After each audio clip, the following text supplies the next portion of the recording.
Buenos días, gran corte y gran Khan. Después de haber recorrido grandes distancias, he llegado aquí donde vosotros para que tengáis una descripción de una ciudad que parecía futurista o como así la llamaban sus habitantes. Para llegar a esta ciudad he tenido que cruzar el mar de Tarlos y a su llegada se ha podido deslumbrar una entrada a un río voluptuoso pero tranquilo, pero con la vista levantada se podía ver un lugar opaco y sombrío, o eso pareciese verse a primera vista.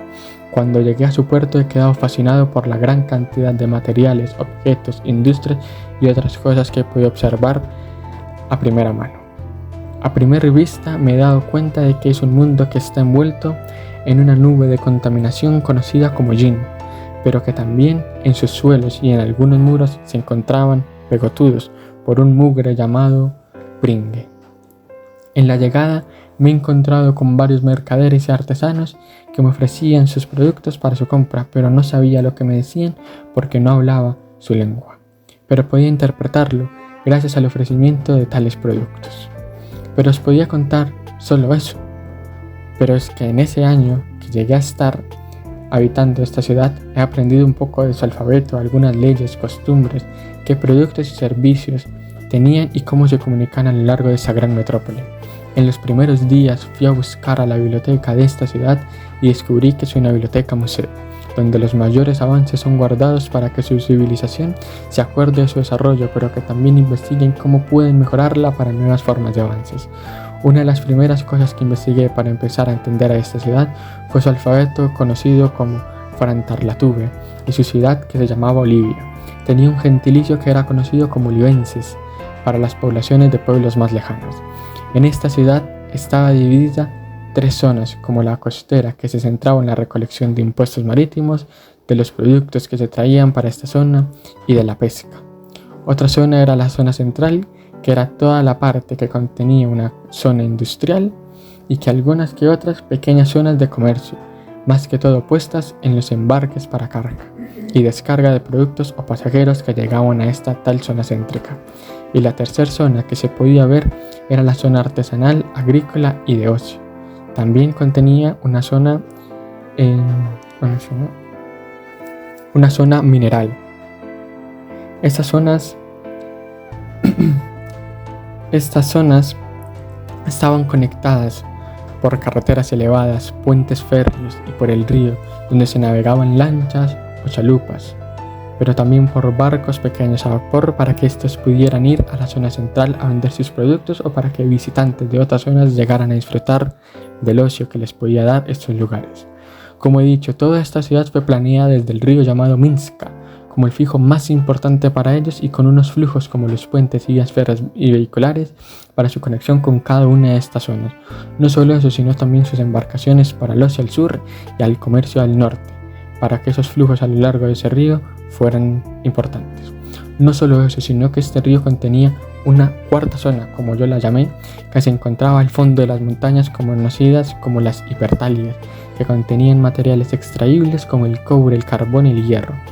Entender cómo se comunicaba a lo largo de esta metrópoli me costó un poco de tiempo, pero cuando ya entendí una parte, me dediqué a explorar cada una de estas zonas, de este lugar, montar en cada uno de sus medios de transporte para conocerlos, pero también para compararlos con los objetos que ya se encontraban en el museo. Lo primero que puedo decir es que para empezar a conocer Olivia, se debe visitar su zona artesanal, que podemos encontrar al norte de este, porque es donde sus productos insignias se encontraban. Encontramos objetos como el cuero con sus talabarteros y las mujeres en su gran mayoría tejiendo a mano tapetes de rafia, y es que donde vemos que algunos utilizaban algo parecido a máquinas de coser para que el tiempo de producción y sus productos se demoren menos y queden más precisos sin problema alguno. Toda esta producción era transportada vía fluvial en botes a vapor o férrea para la zona céntrica, para poder venderla de forma independiente y tener ganancia con sus productos. Otros eran recogidos en carruajes tipo caja, donde eran llevados a la zona industrial para poder ser vendidos y exportados hacia otras zonas más lejanas. Por su parte, la industria textil también era parecida a una industria tejedora, porque sus talabarteros tenían sus cueros que se secaban al sol y esperaban varios días para que empezara a modificar para el tipo de producto que fuera a ser, como cinturones, baúles, carteras o entre otros productos. Otros talabarteros tenían maquinaria para que el secado fuera más rápido y la producción más eficiente para ser vendida en la zona céntrica o ser llevada a la zona exterior. Por su parte, la zona agrícola se centraba en distintos productos como las palmas para la producción de aceites, la palma rafia para la producción de sus tapetes, frutas como manzanas, peras, duraznos, también algunas siembras de trigo y maíz y papa en las zonas más alejadas y altas de la Hipertalia. Esta zona agrícola tuvo varias evoluciones en sus técnicas de su producción, donde antiguamente se recogían a mano las frutas como la manzana, la pera o el durazno, y ahora tenían máquinas que recogían en sus plantaciones automáticamente sus productos para que la mano de obra no fuese tan cara y sus producciones más efectivas. Por su parte, el maíz y el trigo eran recogidos con una hoz y recolectados para llevarse a sitios de producción para su consumo más tarde. Eso también cambió en su ciudad, porque máquinas a vapor, grandes como trillados, empezaron a recolectar más rápido y tuvieran más eficiencia. La forma en que vivían esas personas era de manera increíble porque sus casas estaban compuestas por distintos materiales, pero el principal era el ladrillo de arcilla que se encontraba cerca de pequeñas zonas montañosas que proveían ese material y se hacía para que una construcción fuera más fuerte frente a algunas dificultades climáticas que pudieran haber en algún momento. En mi visita hacia la zona céntrica o la zona industrial más grande se podía ver un cambio muy grande frente a zonas rurales poco industrializadas. Sobre esta zona era una zona donde se podía ver no solo contaminación que contenía la zona como el hollín, sino también las edificaciones en tipo palacios de filigranas. Estos palacios los llegué a ver en algún momento en algún viaje que hice hacia Arabia. Eran castillos donde se podía ver la riqueza de la población con fiestas privadas, pero también con decoraciones con cojines de flecos en sus antepechos, y era donde podíamos encontrar cambios sociales y económicos por la riqueza, porque podía verse la excentricidad frente a las zonas rurales. Esos castillos los podíamos estar viendo compuestos de granito, caliza por su fortaleza duradera, pero que también sus técnicas se interrelacionaban con las materias traídas de la Hipertalia como el hierro y de las zonas rurales como la arcilla para construir edificios más resistentes.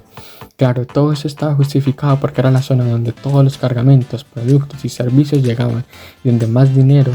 y más sociabilidad se podía encontrar, pero también eran de más problemáticas de salud respiratoria se podían ver por la misma polución. Hubo varios cambios geográficos en esta ciudad, como el crecimiento urbano e industrial, como los materiales que eran sacados de la montaña para que fueran transformados en distintos productos para su comercialización y exportación al exterior, pero también se podía ver una planificación más delimitada con parques recreacionales, naturales, teatros, zonas de juegos, entre muchas otras zonas. En esta zona industrial podíamos ver cambios estéticos como la electricidad en las zonas más concurridas con energía eléctrica y en otras zonas se alumbraba con alumbrado en gas. Habiendo visitado una gran parte de la ciudad céntrica, me he llevado a visitar esa tercera zona costera, que era la mejor manera de poderla visitar, era en pequeñas lanchas tiradas con remos o también con motores a vapor. Ir a visitar sus estuarios, que eran la vida nocturna de la ciudad, con bares a las orillas de los ríos y del estuario para escuchar la naturaleza cantar o ir a escuchar la música de la gente que habitaba en estas zonas que tocaban algo parecido o algo que ellos llamaban jazz y soul. En esas casas y tabernas estaban construidas en madera porque el material que más se encontraba en dicha zona. Lo que la gente más tomaba era, para poderse entonar, era la cerveza y el bourbon. Los xilófonos eran fabricados con elementos de hueso, con algunos animales que habitan en esas zonas. También encontrábamos trompetas y trombones que eran utilizados gracias al cobre que salía de las minas. La economía de esta zona sur estaba compuesta por pescado que era capturado en el mar de Tarlos, donde se encontraba el tipo de pescado deportivo o industrial. Pesca deportiva diaria se hacía en caña de pescar, pero esa pesca industrial se hacía con grandes mallas para poder capturar una gran cantidad de peces y así poder satisfacer la demanda de dicho producto.